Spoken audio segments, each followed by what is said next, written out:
Aujourd'hui, nous allons parler de déclic. C'est un groupe de mamans qui mettent ensemble pour parler de situation qui est très importante pour nous. Alors, nous avons avec nous Gwenaëlle. Est-ce que tu peux nous rappeler un petit peu vos objectifs et surtout, pour commencer, pourquoi déclic?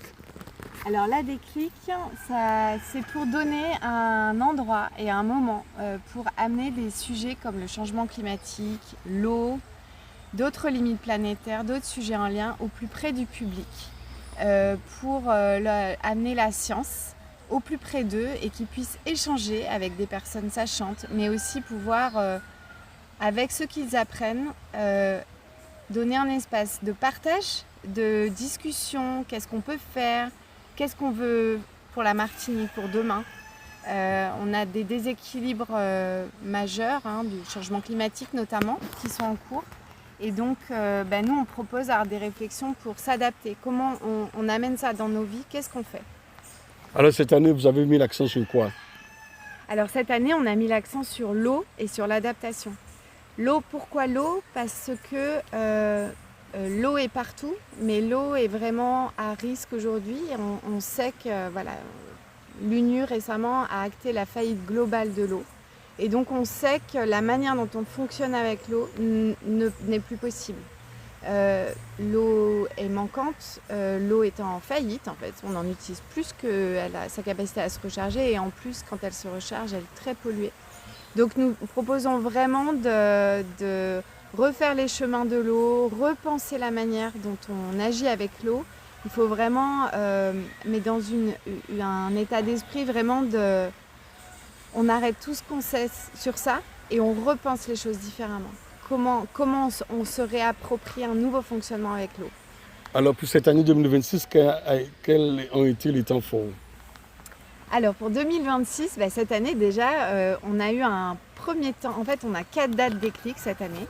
On a eu un premier temps où Météo France s'est adressé aux scientifiques pour présenter la TRAC, qui est la trajectoire de réchauffement de référence de l'adaptation au changement climatique. Et donc ils se sont adressés à la communauté scientifique et universitaire jeudi soir. Hier, nous avons eu un temps avec les professionnels. Donc on va aussi vers les professionnels parce qu'il faut aussi, et les associations, les entreprises, les collectivités, voilà, tout professionnel, pour que ces sujets-là soient pris aussi dans le cadre de leur organisation, pour emmener leurs équipes vers ça et emmener vers l'adaptation. Et ils ont eu aussi la présentation de la TRAC par Météo France, ce qui est vraiment un cadre de référence vraiment très intéressant et qui était manquant aujourd'hui, pour donner une trajectoire qui permette de s'adapter en fait. Mais sur quelle base on prend et que ce soit pour tout le monde la même. Pour l'Espace Sud, pour Cap Nord, pour les entreprises, etc. Et ensuite, aujourd'hui, donc c'est le temps grand public. Pour le grand public, on a vraiment décidé d'axer sur l'eau et sur l'adaptation. Donc on a un cycle de conférences qui est en train de se jouer là juste maintenant, sur l'eau, où on parle de casser le béton, on parle de comment faisaient les anciens avant avec l'eau. On a les jeunes de Madino qui nous présentent leur système de filtration d'eau pour avoir une filtration au point d'usage. Et puis après, on va avoir Météo France qui va présenter la TRAC aussi au grand public. On va avoir un temps aussi pour parler de Cuba, comment ils font à Cuba, parce que Cuba, c'est une expérience qu'on n'a pas. On va parler aussi de la faillite de l'eau, on va parler des polycrises. Vous voyez ce qui se passe en ce moment au Moyen-Orient, ces crises-là qui se mondialisent, comment elles nous impactent, même quand c'est loin.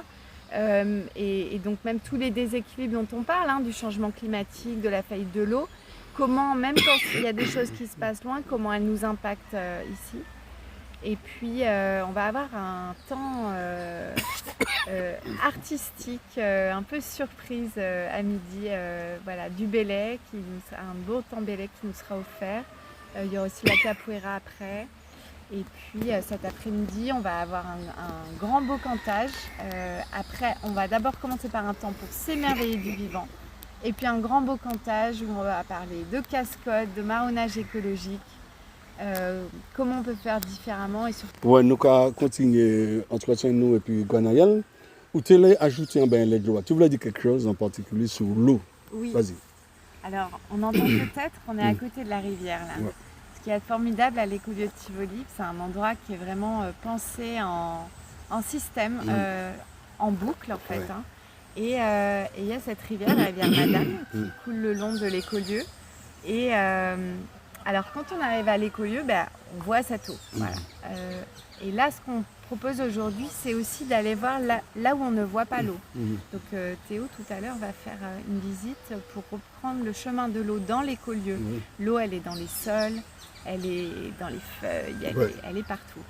Et comprendre ce chemin qui est parfois invisible et qui est tellement essentiel et parfois on a perdu un peu cette connaissance et puis avec les déséquilibres dont je parlais, hein, cette faillite de l'eau, et l'idée c'est aussi de se dire comment on retient l'eau, comment on fait qu'elle passe là où elle doit passer, qu'elle nourrisse le sol, qu'elle nourrisse les racines, qu'elle puisse retourner à la rivière, etc. C'est pour ça qu'on parle aussi de casser le béton. Enfin, le béton aujourd'hui, il coupe les chemins de l'eau, c'est pour ça, dès qu'il y a trop d'eau, l'eau monte, hein, on a des inondations qui arrivent très vite, l'eau ne sait plus toujours où s'infiltrer. Et donc il y a vraiment aussi ce questionnement sur l'urbanisation. Donc c'est l'urbanisation, est-ce qu'il faut continuer l'urbanisation au rythme où on la continue? Mais c'est aussi peut-être revenir en arrière, vraiment casser le béton, c'est des questions qu'on se pose dans plein d'endroits dans le monde. Il y a des parkings, il faut peut-être juste les casser en fait, pour recréer les chemins de l'eau. Donc voilà, il y a toute cette réflexion aussi sur la journée. Et puis l'eau, c'est aussi la vie du cours d'eau, sa biodiversité, les poissons qui y sont, etc.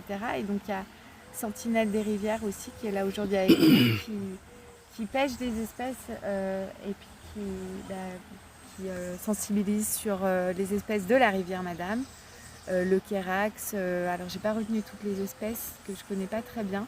C'est pas grave, on y reviendra. Ouais. Mais déjà là, sans tirer de conclusion, comment la population réagit déjà avec les gens que tu as rencontrés cette semaine? Est-ce que la population adhère? Oui. Et c'est ça qu'il y a de formidable avec cette déclic et on est très content de ça, c'est qu'on arrive à emmener les gens. Alors, on n'arrive pas toujours à les attirer à notre événement et là on essaie vraiment de faire une communication large avec nos petits moyens parce qu'on fait ça avec toute notre énergie, notre cœur, mais donc c'est faire venir les gens, mais une fois que les gens viennent à nos événements, ils sont contents, ils sont intéressés et nous on les emmène beaucoup avec de l'intelligence collective, hein, donc par exemple hier à la déclic professionnelle, on a eu plusieurs temps d'intelligence collective pour aussi que les gens s'approprient, s'impliquent et qu'ils proposent. Pour nous, c'est vraiment important que les gens puissent proposer, être acteurs sur ces sujets pour plusieurs raisons. Déjà parce que quand on est acteur, on s'approprie mieux les choses. Et puis parce que ça met en position d'action. Hein, quand on s'est vraiment questionné, qu'on a participé à construire une réflexion, on se met en position d'action. Et puis j'ai oublié le troisième truc. Mais ça viendra. De toute façon, ce n'est que nous revoir. Moi, presque envie de dire, on l'a des coups. Vas-y, tu voulais dire. Et puis pour aujourd'hui, je suis contente de voir qu'il y a déjà pas mal de monde qui arrive sur l'écolieu. Et encore plus, il y a eu du stand. Quand on leur dit, il y a une conférence qui a commencé sur de l'eau, ils disent, ah super, j'y vais, comment faisaient les anciens. Et puis tu as tous les stands avec les professionnels qui sont venus avec leurs produits. Voilà, il y a des exposants, il y a un espace low-tech parce qu'on montre aussi comment expérimenter des choses simples pour faire différemment, peut-être avec moins d'électricité. On a aussi comment tresser du bacois, comment démarrer son compost, des jeux en créole aussi pour s'approprier les mots du changement climatique en créole, des observations scientifiques sur l'eau.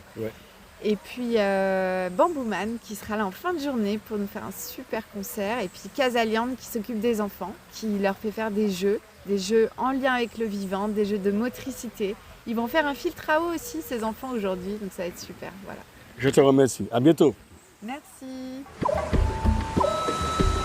C'était un reportage de Léon Sauveur sur l'actualité locale pour l'émission Sac à fête en Pays Nouf sur Radio Apal Jikambout.